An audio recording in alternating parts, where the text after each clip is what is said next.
Prepare yourself to witness a chapter of human history that defies every known law of physics and challenges the very boundaries of reality. We live in a world defined by limitations. Gravity binds us to the earth, time restricts our movements, and the unseen dimensions remain locked away from our perception. But what if there was one moment in the timeline of humanity where those locks were broken? What if there was a single man for whom the veil between the physical and the spiritual was torn down? A man who treated the impossible as his daily routine. History has recorded the lives of great conquerors like Alexander, who swept across continents, and the Caesars, who built empires of stone and blood. But today, we peel back the layers of antiquity to reveal a king whose authority made the Caesars look like children playing in the sand. This is not merely the story of a monarch. It is the saga of the only human being to ever hold the title of Commander of the Unseen. This is the epic of Solomon, Hazrat Sulaiman A.S., the son of David, the man who commanded the wind to be his chariot, who shackled the terrifying demons of the underworld to build his monuments, and who could converse with the birds of the air and the ants of the earth. How did one man tame the rebellious forces of the Jinn? What lost technology or divine intervention allowed him to construct the first temple with stones so massive that modern engineering still struggles to comprehend their movement? Welcome to episode 6 of Secrets of the Bible, where we step into the court of the supernatural.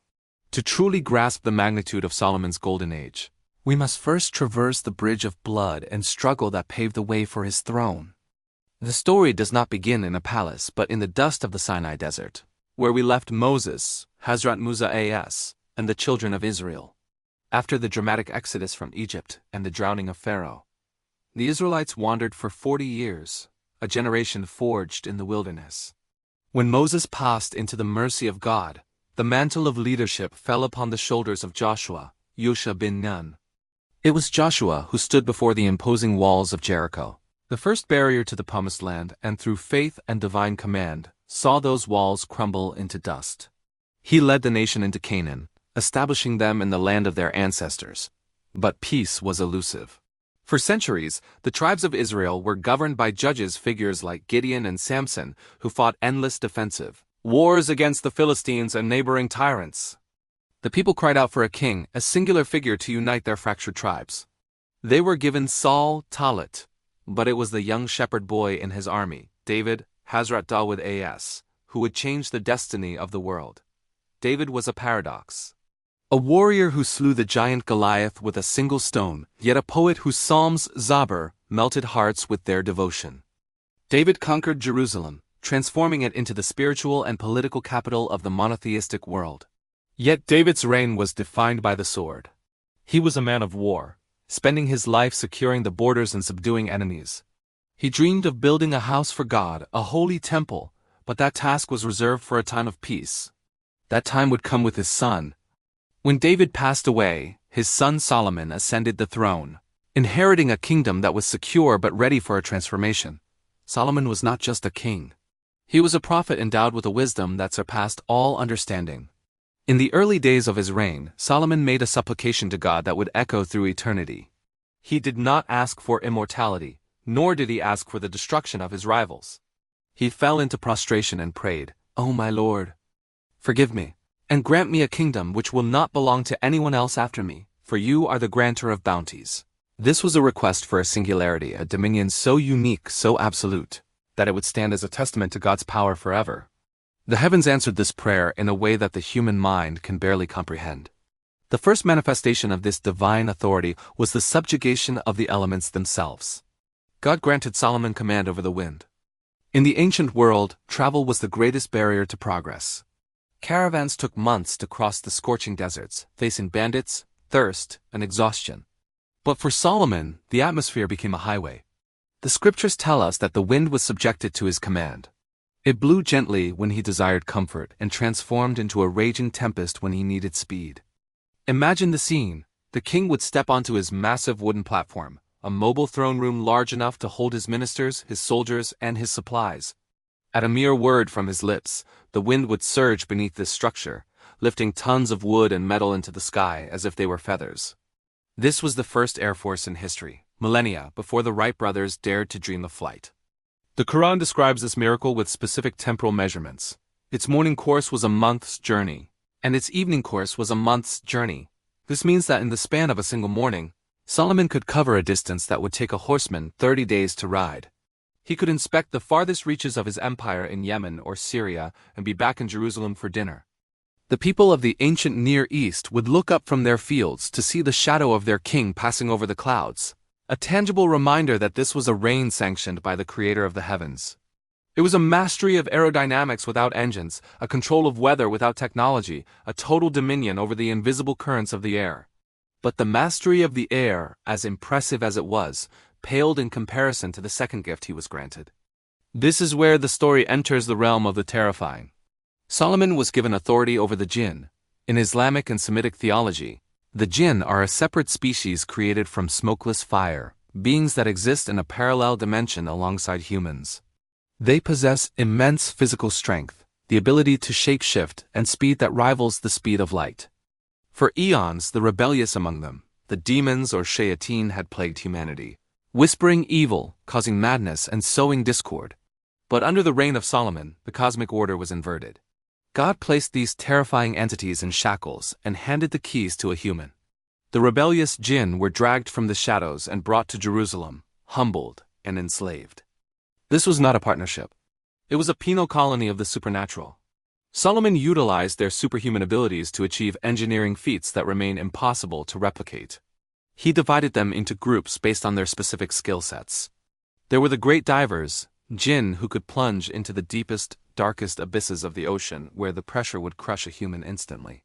They were tasked with retrieving pearls, coral, and rare gemstones from the ocean floor to adorn the city of God. Then there were the master architects and masons.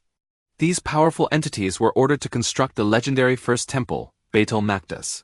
They hewed massive monoliths from the bedrock stones weighing hundreds of tons that no crane of the ancient world could lift.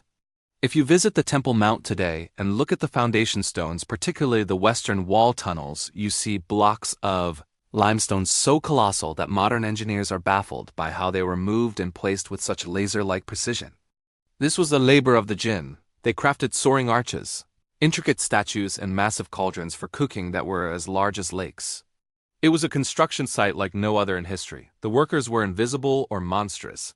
The noise was a terrifying cacophony of the netherworld, and the foreman was a prophet who kept them in line with spiritual authority.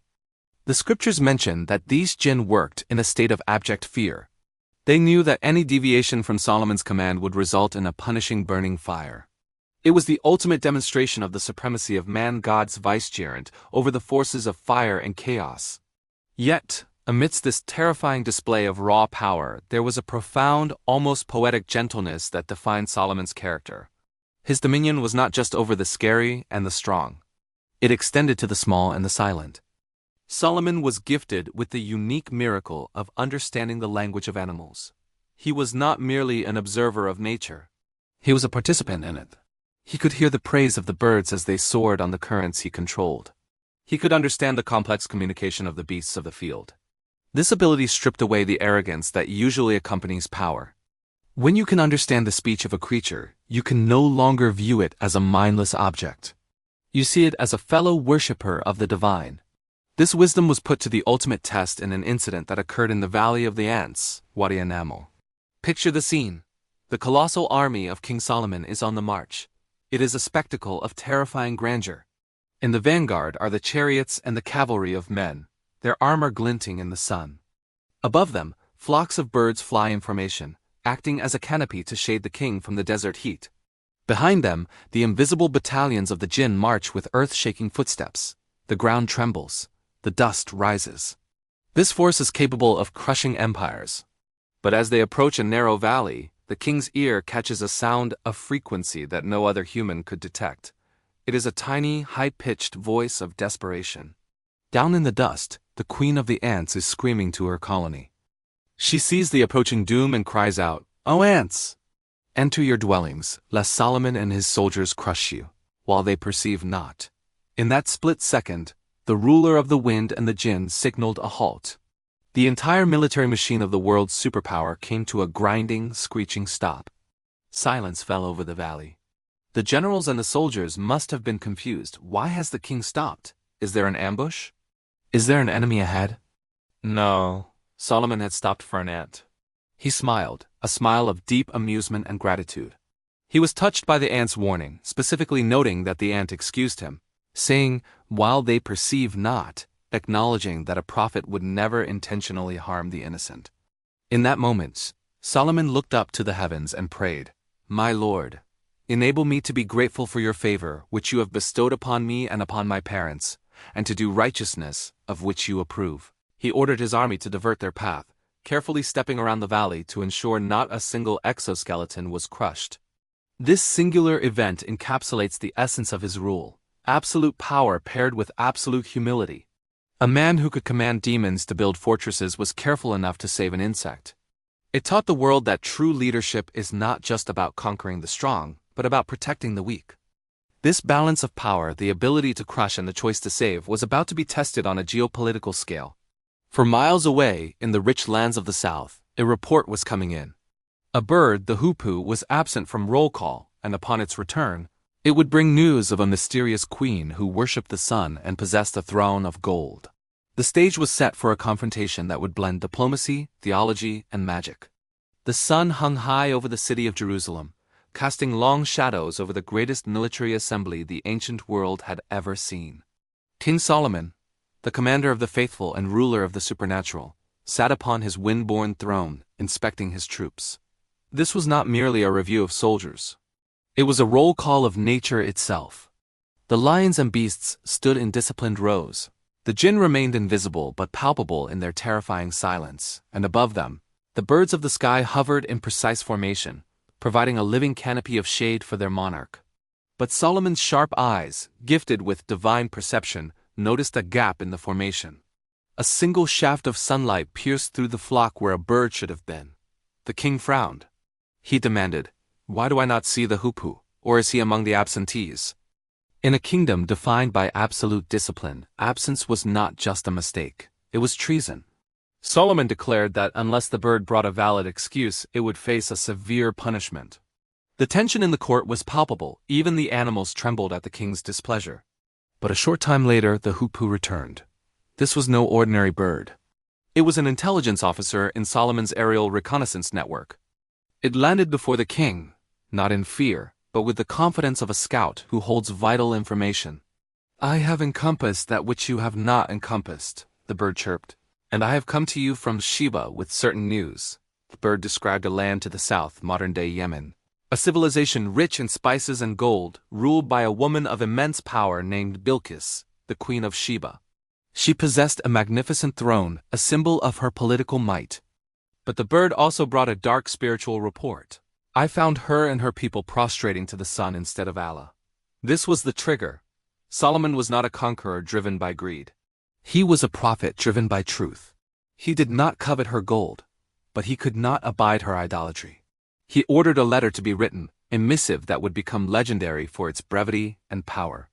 It began with the formula that would echo through Islamic history. "In the name of Allah, the entirely merciful, the especially merciful." The content was a direct ultimatum: "Be not haughty with me, but come to me in submission." The scene shifts to the marble courts of Mrib in Yemen. Queen Bilqis held the letter in trembling hands. She was a wise and democratic ruler, not a tyrant. She summoned her council of generals and ministers. "O chieftains, advise me in this affair," she said.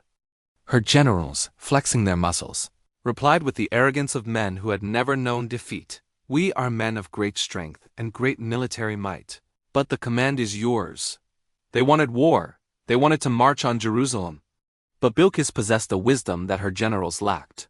She knew that when kings enter a town by force, they ruin it and humiliate its people. She decided to test this Solomon. Was he a worldly king hungry for treasure, or was he truly a prophet of God? She devised a plan to send a caravan of immense wealth, gold, precious stones, and rare artifacts as a gift. If he accepted it, he was a king, and she could buy him off. If he rejected it, he was a prophet, and she was in grave danger. When the emissaries of Sheba arrived in Jerusalem, they were stunned. They walked through a city built by Jinn, paved with stones they had never seen, surrounded by animals that bowed to the king. When they presented their gold to Solomon, he didn't even look at it. He was insulted. "Do you provide me with wealth?" he asked, gesturing to the impossible splendor around him. What Allah has given me is better than what He has given you. He commanded them to return the gifts and delivered a final warning. I will surely come to them with soldiers that they cannot resist, and we will drive them out in humiliation. The envoys returned to Yemen, pale and shaken. Their report was clear. Resistance is futile. Queen Bilqis, realizing she was dealing with a power beyond the material world, prepared her caravan to travel to Jerusalem, not to fight, but to submit and learn. But Solomon wanted to show her a sign that would shatter her worldview completely before she even arrived. He wanted to demonstrate that his power was not bound by the laws of time and space. As the queen was traveling through the desert, Solomon sat in his court and issued a challenge to his supernatural council. "Which of you," he asked, "can bring me her throne before she comes to me in submission?" This was the ultimate test of speed. A powerful Ifrit from among the Jinnah being of immense physical strength stepped forward. "I will bring it to you before you rise from your place," the Ifrit boasted. In ancient times, a royal court session could last a few hours. To travel to Yemen, thousands of miles away, steal a massive throne, and return in a few hours was a feat of supersonic speed. It was impressive, but Solomon remained silent. He wanted something faster. Then, a man who had knowledge of the scripture, identified by scholars as Asif bin Barqiyya, a righteous human believer, spoke up. He did not rely on physical muscle or fiery speed. He relied on spiritual connection and the Ism-e-Azam, the greatest name of God. He said, "I will bring it to you before your glance returns to you, in the blink of an eye." The physics of this moment are mind-bending. Before Solomon could even blink, the massive ornate throne of Sheba materialized instantly before him. This was not travel. This was teleportation. It was the folding of space-time. When Solomon saw the throne settled before him, he did not boast. He did not clap. He bowed his head and said, "This is from the favor of my Lord, to test me whether I will be grateful or ungrateful." He ordered the throne to be disguised slightly, to test if the queen would recognize her own possession. When Bilqis arrived, she was led into the court. She saw the throne and paused. It was identical to hers, yet it was here. "Is your throne like this?" Solomon asked. Confused and awed, she replied intelligently, "It is as though it were the very one." She was beginning to understand that the walls of reality were thin in this place, but the final test awaited her. Solomon invited her to enter his palace, a structure built by the master architects of the Jinn. As she stepped into the courtyard, she stopped abruptly. She saw a vast expanse of rippling water. Instinctively, she lifted the hem of her dress to prevent it from getting wet, exposing her legs. Solomon smiled gently and said, "Indeed, it is a palace made smooth with crystal." It was not water. It was a floor of glass so pure and transparent that it looked like liquid. Bilqis realized her mistake. It was a metaphor for her life. She had mistaken the sun, the creation, for the source of power. Just as she mistook the glass for water, the illusion was shattered. Overwhelmed by the technology, the wisdom, and the divine favor she witnessed, she declared, "My Lord, indeed I have wronged myself, and I submit with Solomon to Allah, Lord of the worlds." The Sun Queen had bowed to the light of God. Decades passed. The kingdom of Solomon reached heights of splendor that have never been seen since. The Jinn built monuments, the winds carried trade, and peace reigned. But even the master of the Jinn was mortal. The angel of death does not need permission to enter palaces. The death of Solomon remains one of the most mysterious and profound events in religious history. The scriptures tell us that Solomon knew his time was near, but the temple was not yet finished. He knew that if the Jinn realized he was dead, they would stop working and return to their rebellion. So he prepared for his final act. He dressed in his royal robes, entered the sanctuary, and stood in prayer, leaning heavily on his strong wooden staff. And there, standing upright, his soul was taken. For a long time, some say a year, King Solomon stood dead in his chamber. His eyes were open, fixed on the ground. Through the glass walls or from a distance, the Jinn saw their master watching them. Terrified of his gaze, they worked harder than ever. They lifted the stones, they carved the gold, driven by the fear of the king who never seemed to sleep, never seemed to sit. They did not know they were obeying a corpse. This was the final humiliation of the Jinn. These beings, who claimed to know the secrets of the unseen and the future, could not even tell that the man standing 10 feet away from them was dead. The collapse came from the smallest soldier of God. A termite, a creature of the earth, began to eat the bottom of Solomon's staff. Day by day, grain by grain, it hollowed out the wood. Finally, the staff snapped. The body of the great king collapsed to the floor. The illusion broke. The Jinn realized they had been toiling in humiliating punishment for a year for a master who was already gone. They fled into the shadows, leaving the temple complete. The lesson was etched into history. No one knows the unseen except God, not the Jinn, not the magicians, not the stars. And so ended the age of magic and miracles. Solomon left behind a legacy that teaches us that even if you possess the wind, the wealth of the earth, and the armies of the dark, you are still a servant who must one day lean on a staff and return to dust. The kingdom of Israel would never see such glory again. But as the sun set on Jerusalem, another story was beginning to stir in the waters of the Nineveh. A man was running away from God, heading straight into the mouth of a beast. Join us in the next episode as we dive into the dark depths of the ocean to uncover the story of Jonah and the whale. If you were amazed by the story of the throne and the termite, recommend this video, share it with your friends, and comment below. Do you think the technology of Solomon will ever be found again? This is Secrets of the Bible. See you in the deep.